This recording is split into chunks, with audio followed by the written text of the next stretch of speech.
जय Shri Ram. I am doctor Manish Jaiswal. तो छत्तीसगढ़ में एमबीबीएस और बीडीएस के प्राइवेट और गवर्नमेंट कॉलेजेस के लिए राउंड 1 की काउंसलिंग का प्रोसेस चल रहा है।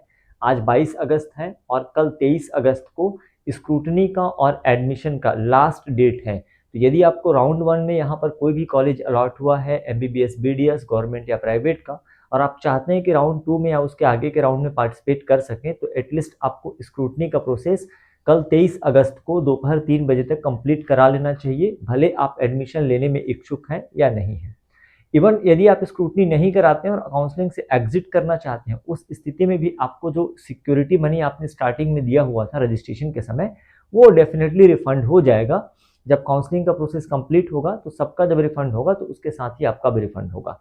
लेकिन एक चीज आपको ध्यान रखना है कि यदि आप अभी स्क्रूटनी नहीं कराते हैं और आप सोच रहे हैं कि सेकेंड राउंड के रजिस्ट्रेशन के समय मैं फिर से नया रजिस्ट्रेशन करा लूंगा, तो ऐसा संभव नहीं हो पाएगा। सेकेंड राउंड में केवल वही लोग रजिस्ट्रेशन करा सकेंगे जिन्होंने अब तक रजिस्ट्रेशन नहीं कराया था। ऑलरेडी आपने फर्स्ट राउंड में रजिस्ट्रेशन कराया था, आपको अलॉटमेंट मिला है और आपने स्क्रूटनी नहीं कराया, तो उस केस में आप राउंड 2 या आगे के राउंड में फिर से नया रजिस्ट्रेशन नहीं करा पाएंगे। एक रोल नंबर का एक बार ही रजिस्ट्रेशन हो सकता है, तो इस चीज का आप ध्यान रखें। हो सकता है कि एडमिशन के लिए या स्क्रूटनी के लिए डेट आगे एक्सटेंड कर दिया जाए, है ना, लेकिन अभी तक सीजीडीएमई की वेबसाइट में कोई ऐसा नोटिफिकेशन फिलहाल नहीं आया है। अगर नोटिफिकेशन आता है तो आपको डीएमई की वेबसाइट में देखने को मिले। और ऑल इंडिया की काउंसलिंग अगर सेकेंड राउंड की डिले होती है तो संभव ये भी है कि छत्तीसगढ़ में भी सेकेंड राउंड की जो काउंसलिंग है वो थोड़ा सा लेट हो जाएगा, डिले हो जाएगा। फिलहाल जो काउंसलिंग है बहुत ही सही तरीके से सही टाइम पर छत्तीसगढ़ डीएमई करा रहा है। अब क्योंकि ऑल इंडिया की काउंसलिंग के साथ में कोऑर्डिनेशन एस्टेब्लिश करना होता है, तो इसलिए थोड़ा बहुत आगे पीछे हो सकता है। जो भी नोटिफिकेशन होगा आपको डीएमई की वेबसाइट पे देखने को मिलेगा। थोड़ा सा हम इसमें कट ऑफ को लेकर ट्रेंड एनालिसिस भी करेंगे, लास्ट ईयर का और दिस ईयर का, और कई सारे बच्चे और पेरेंट्स इस चीज को लेके थोड़ा सा क्यूरियोसिटी है उनका कि सेकेंड राउंड में क्या कट ऑफ जाएगा। तो गवर्नमेंट मेडिकल कॉलेज में अगर आप देखें तो नंबर ऑफ सीटें जो है ना लास्ट ईयर जैसी थी दिस ईयर भी वैसी ही रही है। हाँ, सीट मैट्रिक्स में थोड़ा सा कैलकुलेशन चेंज हुआ है और कैटेगरी वाइज थोड़ा सा सीटों में परिवर्तन है, जो मैंने पिछले वीडियो में आपको एक्सप्लेन कर दिया था। तो 2024 में अगर आप राउंड 1 में देखें तो अनरिजर्व का जो कट ऑफ मार्क्स 598 गया हुआ था, ठीक है, 598, जो राउंड 2 में ड्रॉप हो गया, 3 नंबर ड्रॉप हुआ, क्योंकि वैसे भी एक एक नंबर पे यहाँ पे 10 12 15 20 20 स्टूडेंट होते हैं, तो भले 30-40 सीटें जो है वैकेंट हो जाती हैं, पर मार्क्स बहुत ज्यादा ड्रॉप नहीं दिखता, स्पेशली आपको अनरिजर्व और ओबीसी में। राउंड 1 में ओबीसी का कट ऑफ 592 मार्क्स गया था, जो सिर्फ एक नंबर ड्रॉप हुआ है राउंड 2 में। एससी में 490 से ड्रॉप होकर 482 हो गया। एसटी कैटेगरी में काफी, एससी और एसटी कैटेगरी में आपको ऑन एन एवरेज लगभग 10 नंबर का डिफरेंस तो दिखेगा, है ना। 364 से ड्रॉप होकर 356 हो गया था। और ईडब्ल्यूएस का अभी मैंने देखा तो ये बढ़ा हुआ है, शायद मैंने गलत देखा होगा, जो भी है, और राउंड 2 में कट ऑफ जो है 554 गया था, क्योंकि ईडब्ल्यूएस की कोई नई सीटें ऐड नहीं हुई थी और जितने भी बच्चों ने एडमिशन लिया था उन्होंने एडमिशन छोड़ा नहीं था। तो एक ये ट्रेंड लास्ट ईयर का रहा है, राउंड 1 का और राउंड 2 का। अभी फिलहाल 2025 में अगर आप गवर्नमेंट एमबीबीएस की सीटों के लिए मार्क्स वाइज कट ऑफ देखेंगे तो राउंड 1 में अनरिजर्व का 477 मार्क्स है, ओबीसी का 474 है, एससी कैटेगरी का 397 है, एसटी का 301 है और ईडब्ल्यूएस 431। इस मार्क्स वाले स्टूडेंट को एमबीबीएस की सीट मिल गई है। अब एक चीज आप ऑब्जर्व करिएगा, ये तो अच्छा था कि 477 जिसका लास्ट जो मार्क्स था इवन उसको भी कॉलेज अलॉट कर दिया गया है, पर कई बार ये भी देखने को मिलता है कि सेम मार्क्स पे एमबीबीएस की सीट मिल भी जाती है और सेम मार्क्स पे नहीं भी मिलती है। तो अब राउंड 2 में सीटें कैसे आएंगी, कहां से आएंगी?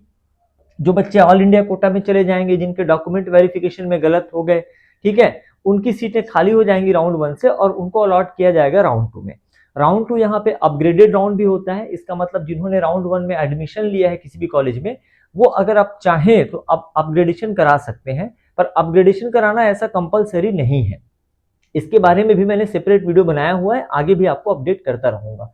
क्यूरियोसिटी या जो जिज्ञासा है इस बात को लेकर कि राउंड 2 में कितना कट ऑफ जा सकता है ना, तो उसके अकॉर्डिंग आप थोड़ा सा मार्क्स वाइज देख लीजिए, है ना। जनरली अनरिजर्व और ओबीसी में बहुत ज्यादा वैरी नहीं करता है, क्योंकि यहाँ पे इस मार्क्स में देखेंगे तो 476, 475, 474, इसमें ना बहुत सारे बच्चे हैं, है ना, और एकदम से बल्क में सीटें नहीं आएंगी। कोई नया मेडिकल कॉलेज को गवर्नमेंट में तो मान्यता या नया मेडिकल कॉलेज खुलने के चांसेस, है ना, नील हैं, जीरो हैं।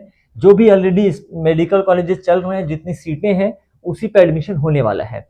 तो अनरिजर्व का ना 470 टू 473 के आसपास आ सकता है।